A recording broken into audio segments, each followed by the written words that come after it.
they believe in everything you stand for, and then you very quickly learn that no, they don't. What they believe in is what you stand for commercially. They hear, as far as they're concerned, a great voice, a great songwriter, and a gap in the market. That's what they see.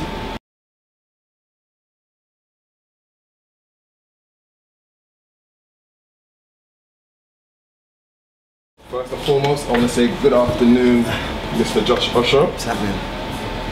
I'm good, man. How are you been today? Well, I'm breathing, so. It's interesting, like, you know, we spoke a lot away from this interview, and you know, it's almost full circle speaking to you now. First thing I want to talk about is the John Doe EP. Yeah. You know, I think the concept of what it represents is gone over a lot of people's heads. Yeah. So, how would you break down the John Doe EP in your words? It was progression for me in so many ways. It was almost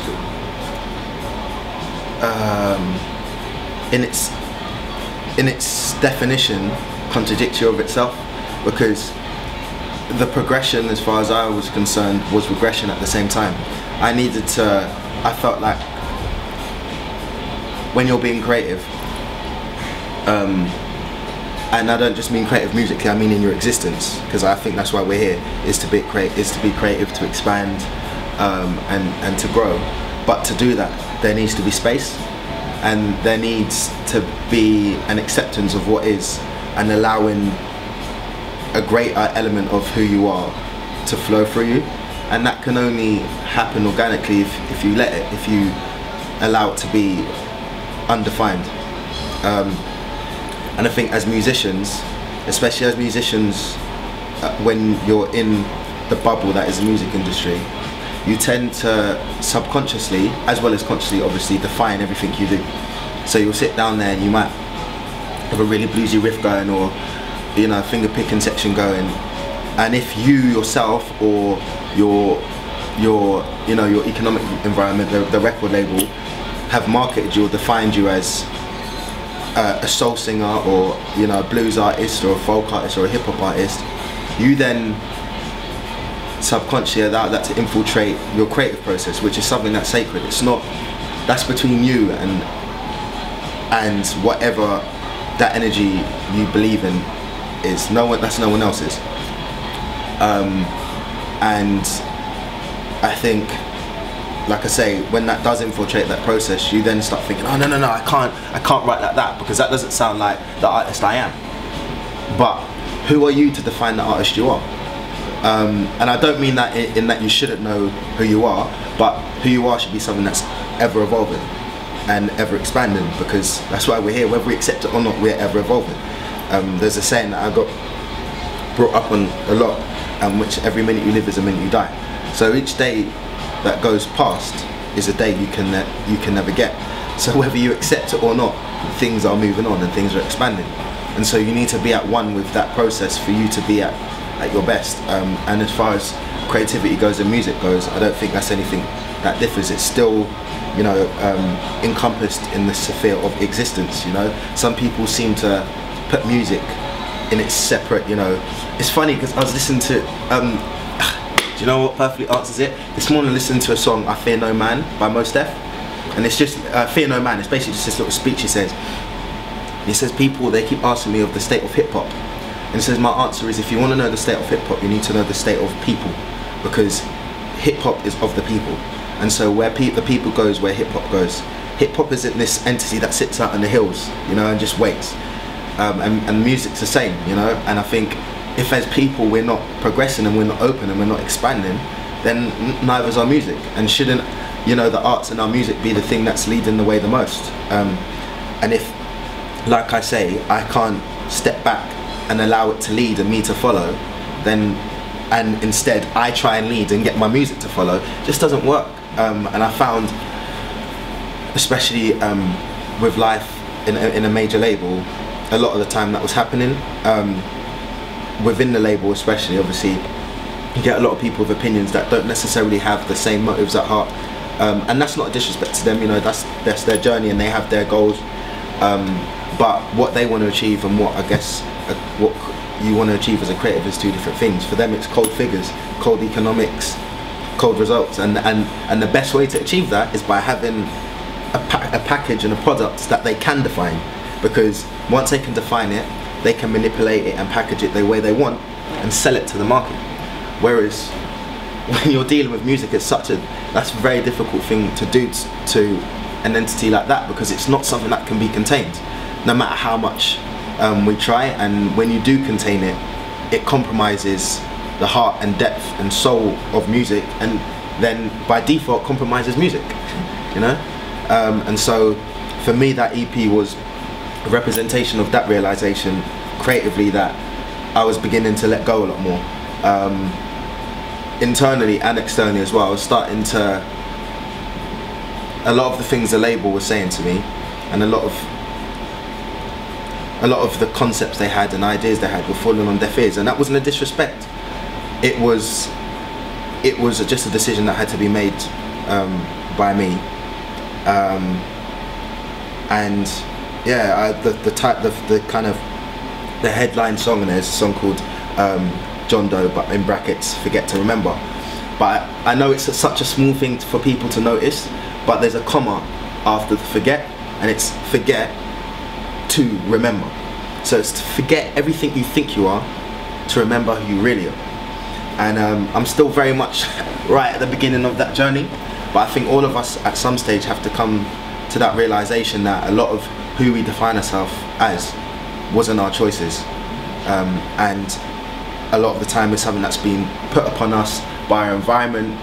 And especially when you're, like I say, when you're in an environment like the music industry, and I'm not gonna lie, it's so easy to get sucked in, because you hear the talk and you hear like the belief, and you hear everyone says the right things, and even at times does the right things, but it's not what happens on the surface, it's the intention behind it. So yeah, that was the main gist of like why I did the EP. You know, it's interesting to say the part about forget to remember. Yeah. It's like, you know, it's almost like being institutionalized at many levels. There's school, there's education, and then it's now television, magazines. Right. And the music is supposed to be something, in theory, that is left. Greater than that.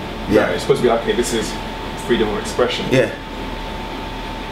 Really, internally, how difficult was it for you? Because that was your first, that's your first situation, and someone's saying this, and someone's in that position, and you're like, how did you know where and where not to compromise? You know what? There was a story that my dad used to tell me when I was younger, and he used to box, and he said one of his best experiences was getting slumped. It wasn't the fights he won, it was getting knocked down, and getting knocked down so bad that you didn't want to get up again, and then getting up again. And even though he didn't win the fight, he realized what it felt like to be down, and the reality of boxing then hit him, because before that it was only a very small part of the reality, winning. But in everything there's the alpha and the omega. And for me, entering the record label, I entered that environment when I was about 18, and I'd come out of a part of my life at the time where I was still just getting to know myself. For the 2 years before that, there'd been a lot of unrest in my personal life, with my family, with my parents, and I was very much taking, I wouldn't even say a detour, I was in a forward, backward momentum. And the kind of person I am, when I do something, I do it to the best of my ability, even if it's negative. If I'm doing something negative, it's real bad. Like I don't do things by halves. But fortunately, my relationship with my dad got stronger, and I was able to kind of find my footing. But I was still very much on my knees, and I say that now in retrospect, having grown. But so when I went into that environment, I think I was quite susceptible to believe in things a little too easily. What's the belief system that they're trying to sell up to people? Well, what it is that they believe in everything you stand for, and then you very quickly learn that no, they don't. What they believe in is what you stand for commercially. They hear, as far as they're concerned, a great voice, a great songwriter, and a gap in the market. That's what they see. And that, again, I'm not saying this with any bitterness or any disrespect, because that's their job. But I guess for me, I was quite naive and quite idealistic. I thought I was going to be the guy that was the anomaly. And that was a largely part because of loads of what I felt stars aligned. And I thought, oh, this hasn't happened before, and this hasn't happened before. So, you know, I could be that anomaly. And very quickly, I got a few sucker punches that reminded me that I wasn't going to have any different experience from any other artist. And I'm happy for that, because very quickly I learned where I stood. And even though I didn't let on a lot of the time, I knew where I stood. And it was a case of, a lot of the time, damage limitation. Trying to suffice the needs of, you know, my business partners, Island Records, but not losing my integrity. And it's something that's talked about a lot, but it's hard, it's difficult, because the lines get really blurred and they cross, and you feel sometimes that if you're not succeeding as far as the label's concerned, you're losing what you've built and tried to build for so long, and then subconsciously think, well, if I'm losing that, then I'm losing my integrity. And but it's not that. It's a case of, if you still have in you, as far as desire, intent, perspective, the same as what you started, irrespective of your, you know, commercial success or your economic success, that is the greatest thing you can achieve. And all the other things really are just a byproduct, because if you lose that, as Bob Marley said it perfectly, why gain the world to lose your soul? And it is difficult, because sometimes you just don't see it. You just don't see it happening, and you've made a decision. Found that the biggest battle. And like I say, I was still really young, and still I'm only 21 now, and I feel like that experience of Island Records taught me a lot.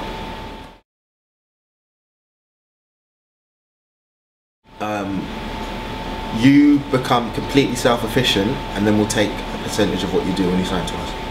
Or the other option is, you don't seem to know who you are, so we're going to take you and just use your shell, and we're going to define what you're going to be.